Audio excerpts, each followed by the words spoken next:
प्यारे बच्चों, JCRT और जैक द्वारा क्लास 11th के लिए मॉडल क्वेश्चन जारी कर दिया गया है। सारे प्रश्न आपके ऑब्जेक्टिव रहेंगे, मतलब टोटल 40 क्वेश्चन रहेगा जो ऑब्जेक्टिव रहेगा और उसका आंसर आपको OMR पर देना है। इस वीडियो में हम लोग हिंदी कोर के मॉडल क्वेश्चन के सॉल्यूशन को देखेंगे। पहले आप लोग अपने से ट्राई कर लीजिएगा क्वेश्चन को, उसके बाद आप मेरे वीडियो देखकर आंसर मिलान कर लीजिएगा।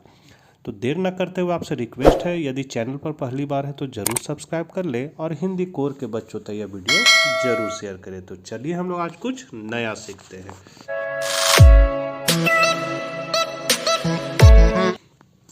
सबसे पहले आपका है अपठित बोध, मतलब निम्नलिखित पद्यांश को ध्यानपूर्वक पढ़कर प्रश्न संख्या 1 से 4 के लिए सही विकल्प का चयन कीजिए। तो इस कहानी को बढ़िया से पढ़ लेना है। फिर से नहीं आता समय जो एक बार चला गया, जग में कहो बाधा रहित, कब कौन काम हुआ भला। तो इसको आप लोग पढ़ लीजिएगा। सीधे हम लोग इसका क्वेश्चन पे चलते हैं। आपका पहला क्वेश्चन है, एक बार जाने के बाद क्या वापस लौटकर नहीं आता। तो यहाँ पर क्या बता रहा है कि फिर से नहीं आता समय जो एक बार चला गया, मतलब समय के बारे में बताया जा रहा है कि यदि समय आपका निकल गया तो फिर वापस लौट के नहीं आएगा। तो यहाँ समय कहाँ है, घ नंबर में है, तो पहला का आपका हो जाएगा घ। दूसरा क्वेश्चन कहता है, बहती नदी के माध्यम से कवि क्या सिद्ध करना चाहता है। तो बहती नदी के कहाँ पर है, तो बहती नदी सूखे अगर उस पार मैं उसके चलूँ, मतलब अगर बहती नदी सूखेगा तभी मैं उसके पार जा पाऊंगा। तो यहाँ पर किस बारे में बताया जा रहा है, मतलब इंतजार करने बोल रहा है, मतलब समय के बारे में। तो यहाँ पर समय के बारे में कहाँ कहाँ है, तो घ ऑप्शन में है। तो समय का महत्व तो हो जाएगा दूसरा का घ।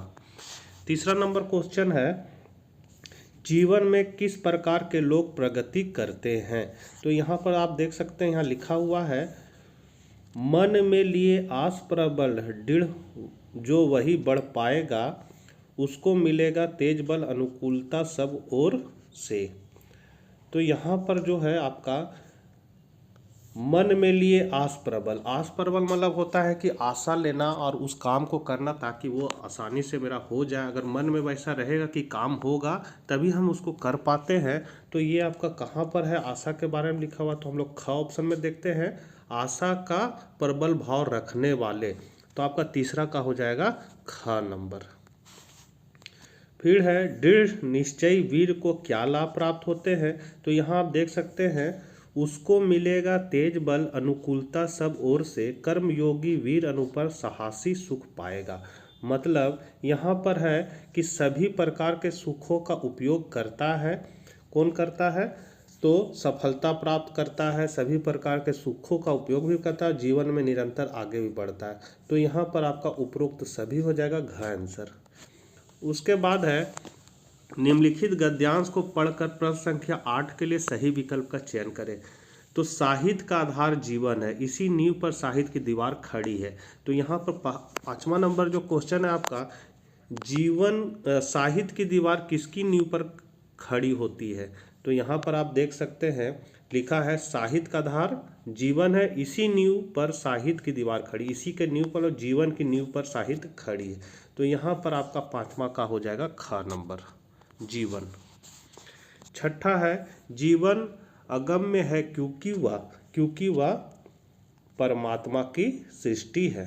तो यहाँ पर छठा का हो जाएगा ख। जीवन का उद्देश्य क्या है, तो जीवन का उद्देश्य है आपका आनंद करना। जीवन का उद्देश्य क्या है, आनंद करना। 7वां का आपका ग हो जाएगा। 8वां है, गद्यांश का उपयुक्त शीर्षक है। तो गद्यांश का जो उपयुक्त शीर्षक है साहित्य और आनंद है, घ नंबर हो जाएगा। उसके बाद है आपका अभिव्यक्ति और माध्यम से। तो आपका जन संचार का श्रव्य माध्यम कौन सा है, मतलब सुनने वाला साधन कौन सा है। तो आपका रेडियो क्या करते हैं, हम लोग सुनते हैं, केवल देख नहीं पाते, इसलिए यहाँ ख ऑप्शन हो जाएगा, 9वां का ख। 10वां है, सूचनाओं का संकलन कर संपादक तक पहुंचाने की जिम्मेदारी किसकी होती है। तो ये आपका होती है पत्रकार की। तो यहाँ 10वां का हो जाएगा क।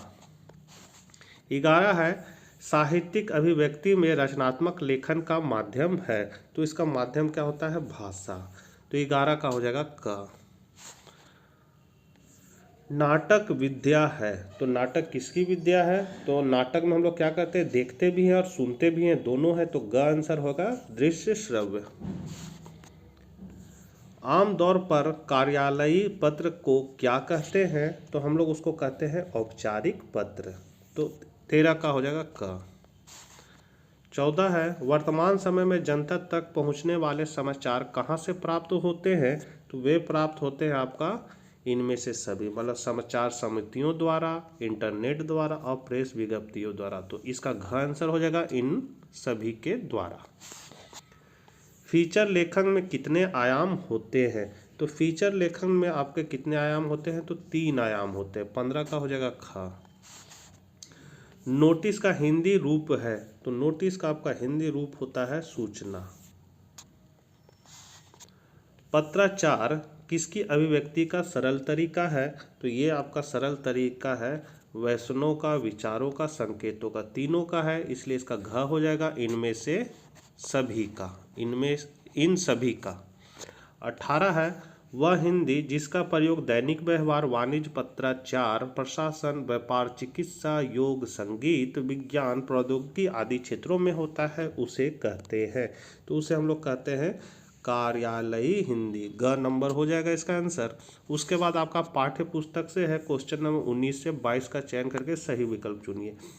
तो अंधकार की गुहा सरीखी उन आँखों से डरता है, मन भरा दूर तक उनमें दारुण दैन दुख का नीरव रोदन। तो 19 नंबर क्वेश्चन का रहा है प्रस्तुत पंक्तियों के रचयिता कौन है? तो इसके रचयिता है सुमित्रानंदन पंत। 19 का आपका क हो जाएगा। 20 है, किन आँखों से कवि को डर लगता है? तो कवि को चीर शोषित किसान की आंखों से डर लगता है, तो यहाँ पर 20 का घ हो जाएगा। 21 नंबर है, किसान की आंखों की तुलना किससे की गई है? तो किसान की तुलना आंखों अंधेरी गुफा से की गई है। 21 का आपका हो जाएगा ग। 22 नंबर क्वेश्चन है, दारुण दैन दुख में कौन सा अलंकार है? तो इसमें आपका है अनुप्रास अलंकार। फिर है, मीरा को विष का प्याला किसने भेजा? तो मीरा को विष का प्याला राणा ने भेजा। 23 का हो जाएगा ख।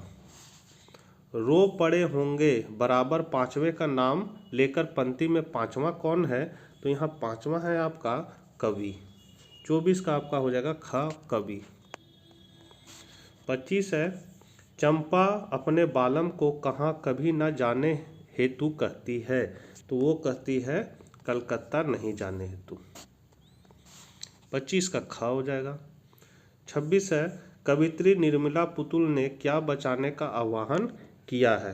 तो वो बचाने का है कि थोड़ा सा विश्वास, थोड़ी सी उम्मीद, थोड़े से सपने, तीनों को बचाने का आह्वान किया है, इसलिए घ आंसर हो जाएगा ये सभी। पीपर पाथर पूजन लागे तीरथ गर्भ भुलाना पंक्ति में कौन सा अलंकार है? तो यहाँ पर इसका अलंकार आपका हो जाएगा अनुप्रास अलंकार। 27 का घ हो जाएगा अनुप्रास अलंकार। फिर है, इस गद्यांश को पढ़कर 28 से आपको 31 तक के सवाल का आंसर देना है। प्रस्तुत गद्यांश के लेखक कौन है? तो इसको आप लोग पढ़ लीजिए ध्यान से। और प्रस्तुत गद्यांश के लेखक कौन है? तो 28 का यहाँ हो जाएगा शेखर जोशी। प्राइमरी स्कूल उत्तीर्ण करने पर मोहन को क्या प्राप्त हुआ? तो यहाँ पर आपका हो जाएगा मोहन को क्या प्राप्त हुआ? छात्रवृत्ति। तो 29 का हो जाएगा ग। 30 है, वशीधर तिवारी व्यवसाय से क्या थे? तो वे थे आपका पुरोहित। ग नंबर हो जाएगा।